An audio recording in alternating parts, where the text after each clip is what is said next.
I'm here today with John Pavlovitz. John's new book, If God is Love, Don't Be a Jerk, Finding a Faith That Makes Us Better Humans, just released this week from WJK Books. I've read it and I can tell you that it's excellent. You'll be seeing excerpts from it appearing soon on Compassionate Christianity.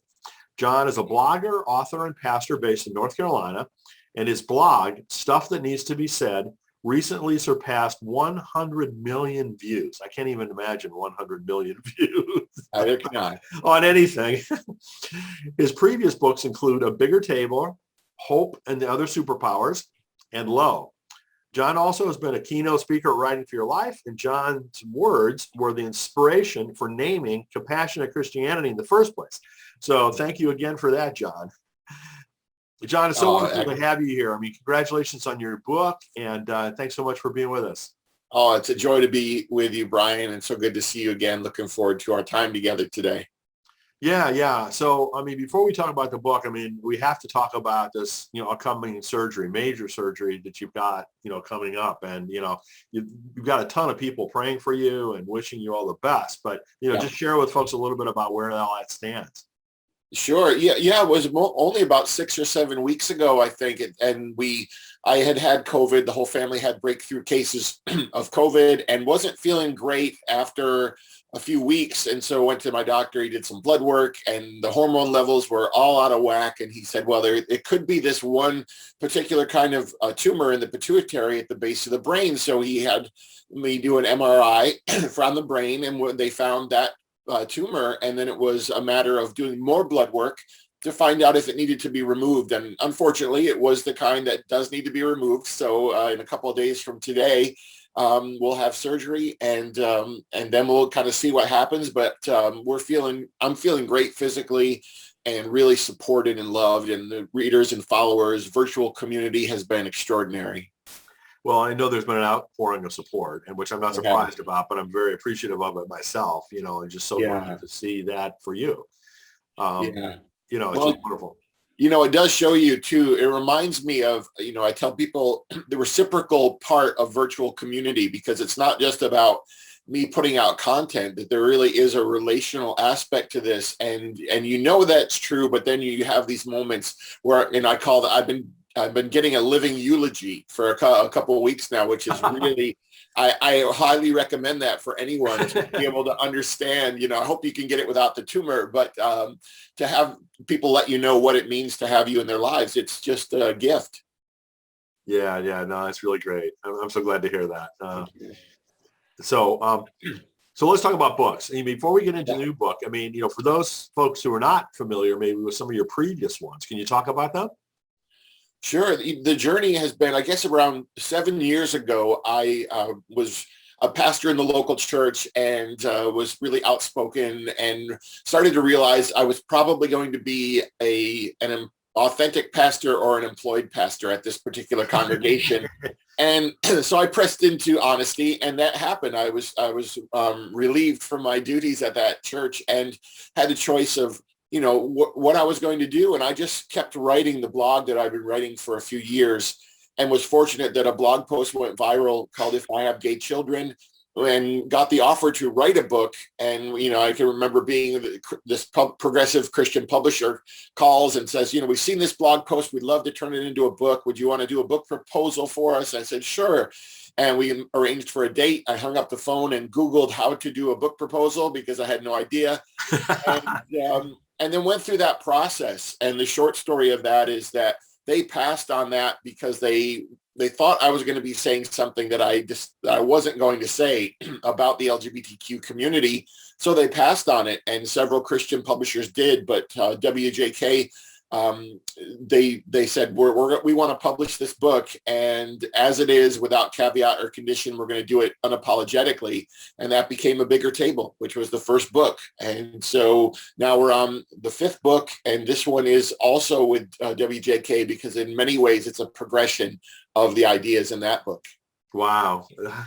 That's very cool. I mean, thank goodness for them taking, at that point in time was a leap, right? A leap of faith. Yeah, I can remember a really high-profile Christian publishing company's editor was having a conversation with me about the book and what I was hoping to say. And she was really enthusiastic. And finally she said, I really believe this book needs to be published, but we can't be the ones to publish it, which was the sad part. But it was a moment for me to decide, did I want to stay authentic and wait rather than be partially honest and get this opportunity? And I was fortunate that I was able to do that. So let's go back to the blog too. I mean, first of all, the title of, the blog, Stuff That Needs to Be Said, is, number one, it's a great title. And number two, it's so personifies what you do. Yeah, well, it could be, a lot of people say, are you sure that's stuff that needs to be said? But in my, in the spirit with which I started it was, I was a local church pastor realizing I needed to speak more explicitly and clearly into the world outside of my local congregation. And that slowly began, because the blog started as really just for parents in our megachurch, parents of teenagers and youth pastors who were kind of following along, and then slowly reached beyond that group of people. Well, I mean, you and I have spoken numerous times. I mean, you are doing exactly that, stuff that needs to be said, that most of us are not willing to say, or not skilled enough to say well. And seriously, I mean, that well, Brian, I was given a gift with that termination, because once I was untethered from the expectation of being a local church pastor and being beholden to a particular congregation, which is a beautiful thing, I was able to speak in a way that I wouldn't have been otherwise. So I'm really sensitive to the fact that many people would say the same exact things, but they have limitations of their environment. And I respect that. And so my words can often be a conversation starter for them, or it can give them permission to ask questions. And so that's what I try to do for people. Isn't it incredibly bizarre how life works, right? Where you have these things like this that happen, right? That when it happens, you think, holy cow, this is like, where's my life going to go from here, right? Yeah. And look what the lemonade that's coming out of the lemons, right? I mean, what God has turned this into for you is just amazing. It is. And you look back and, you talk about those numbers of the blog reads. And I've always been cognizant of the fact that those numbers aren't just about my writing and the skill of the writing or whatever. It's really a confirmation that there are millions of people asking similar questions, feeling similar prompts, and having those tensions. And so really it's just people who have felt seen and heard and known. And that's the exciting thing, because you realize I started writing in the hopes that I wasn't alone. And this is confirmation of the fact that I'm not. And I'm hoping that when people come to the blog, they also experience that.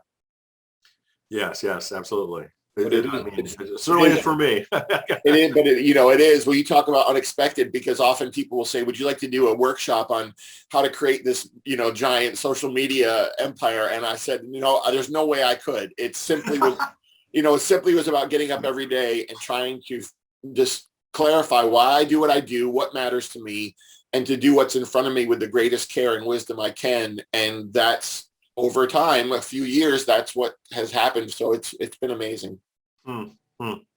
So let's get to the new book. Yeah. If God is love, don't be a jerk. Finding a faith that makes us better humans. A really great title and subtitle. Thank you. So how did this happen? What was the motivation behind that book? Yeah, well, the book actually started in early 2020, and I approached some publishers. Sorry, we're getting a dog attack here. If you can hear that. No problem. Early 2020, I started thinking about the book that I would write next. And it was similar to the one that people will read when they receive this book, but it was a little bit more about diagnosing this spirituality, this toxic spirituality, this form of religion that is damaging. And yet it was a little distanced, and it wasn't as emotional as it turned out to be, because I started writing in February of 2020. And then as the weeks were unfolding and I was there writing every day, there was this little news story about this, virus in China. And I kept my head down, kept writing, but I'd pay attention to the news. And this got larger and the news got more dire and more alarming. And I'm still keeping my head down, trying to write on task, because you tell a publisher, this is the book I'm going to write you. That's the agreement that you make. And I was doing that. And then we come into the summer of 2020, and I'm watching the the Black Lives Matter protests and counter protests and seeing what's happening with the election approaching. And I'm looking at all this dysfunction and this hatred, and I'm realizing that so much of it seems to be coming from professed Christians who were white. And I decided I can't write the book that I was going to write any longer. I couldn't speak to all this stuff tangentially or, just drop in a few stories here because everything was just so massive. So I said to the publisher, I don't think I can write this book. And they said, well, what book could you write? Which again, just that the gift of that. And I spent a few weeks just thinking about it. And it really became this book, which is much more a journal, a real-time journal of my experience of the pandemic and of the protests and the election through the lens of my spirituality. And it became much more visceral. And I think, so that's what I did. So I was able to write that all during the pandemic. So everything that's been happening, it's there. And it's not just there underneath, it's explicitly discussed. Wow. So what would you say like are the main themes of the book and kind of how is it organized? It's, the early part of the book is getting to the heart of the diagnosis, and which is this lack of empathy that seems to characterize so much organized religion, especially Christianity in America, and then asking, why is that? We know that it exists. We know that sort of antithetical cruelty is there, something that's very different from the life and teachings of Jesus, but it's hard to figure out why. And then, okay, if we know some of the why, then what? What do we do with all of this? If we're people of faith, if we're not religious people, how do we figure out how to do this individually and then collectively? And so the book lays out some really, I think, important topics on abortion or prayer or the existence of hell, just stuff that I think people of faith, we get lazy and we just say these things and we recite these prayers or we post these memes and we don't examine why we believe what we believe and then see if maybe our God is too small. And so there's a lot of that running through the book, this upsizing of God and this constantly asking, what is the yield of my life and my religion? Is it more compassion or not? Is it greater diversity or not? Because if it's not, what's the point? So beyond just what we can do as individuals, to help deal with, what I clearly believe is a massive problem within our country. Mm-hmm. What kind of collective action do you recommend that people think about? The collective what is so difficult, Brian, but I think, people ask me, why don't we have any progressive Franklin Grahams or Jerry Falwells? And most of that is because progressive spirituality doesn't seek those things. It doesn't want to consolidate power and have central, a group of people who are the focus. And because of that, I think it's really difficult. And by our nature, we're more, generally speaking, willing to listen to other people's stories and tolerate their stories when those stories are very different from our own. And it makes us, I think, lack urgency, and it's difficult to focus because me as a progressive person of faith, I have so much in common with a humanist or an agnostic or a moderate Christian or Muslim. And all of these people, we have to find a way to collectively express the deep love for humanity that binds us. And that's the challenge. Interfaith work is going to be really powerful, but it's hard to have something that resonates nationally because collaboration is never going to trend, really, right? It's never going to be loud. It's never going to make news. I think religion makes news for all the wrong reasons. Meanwhile, there's beautiful redemptive stuff happening that we're just not able to let people know exists, because if we did, they'd probably want to take part in it. So it's going to be about those visible, tangible expressions.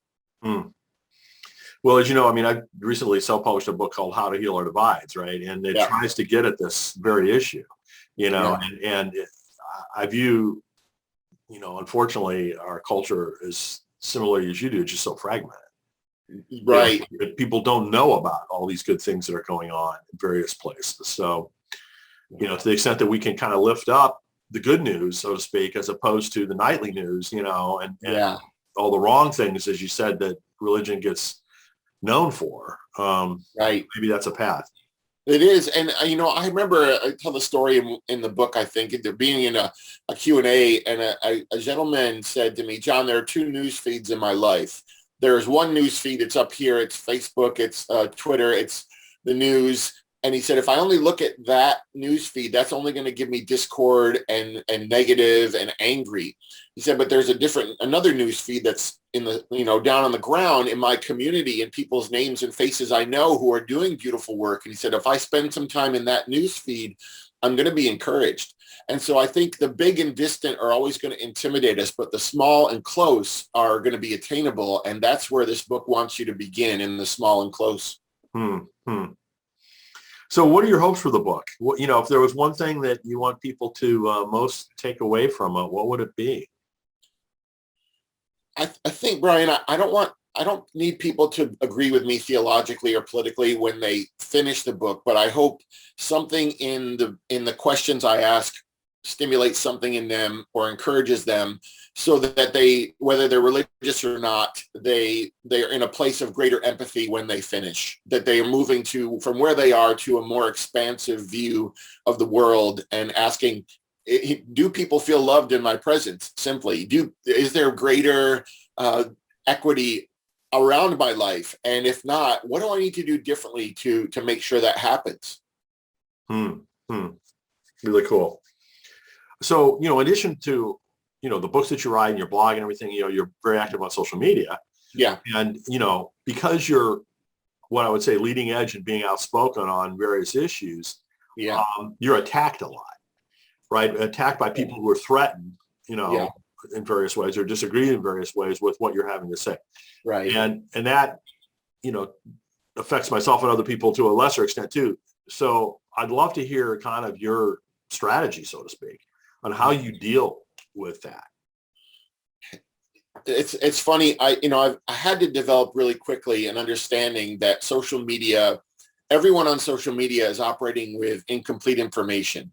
So, I went to an event with a group of people who are followers of mine and read the books, and I said, you think you know me because you've read what I've written, but you would only, if you read everything I ever wrote, you would only know 100% of what I choose to share with the world. And so I said, everyone's operating with selective, information. And so I understand that people see me that way. They see a title of a blog or a post on social media, and they think they can summarize me. And I never take that personally. And I think the other thing, I take the praise and the condemnation, and I hold them loosely. Because ultimately I can't work for either of them. I can't be moved by either of them. I have to say, what do I hope to do in this day? Did I choose those words wisely? And what is my heart as I wrote those words or spoke those words? And over you do that, you become impervious to criticism or elevated, ego. So I can imagine probably in the early stages, you would engage a fair amount in some of these online discussions. Do you do that anymore? Or, is it just too much? Yeah, I do it sparingly, but it was almost like being a pastor of a church of 25 people and then jumping to 100 or then jumping to 500. It's impossible to have that same relational availability. And so I'll pick and choose my spots. But the other reason I tend not to is because coming into one of those threads, my voice has such weight that I can easily, if people agree with me, they're going to surround me and damage another person, even just because they're trying to agree with me. And so really I try to let the writing speak for itself and do the work that it's going to do and start the conversations it's going to start. And you almost have to really, pull away from that expectation on yourself. Yeah, no, I can totally see that. Unfortunately, right? It would be nice to have deep, meaningful conversations where that's possible. Right. Not that it's always possible, but, just being able to filter out that alone, is a difficult thing.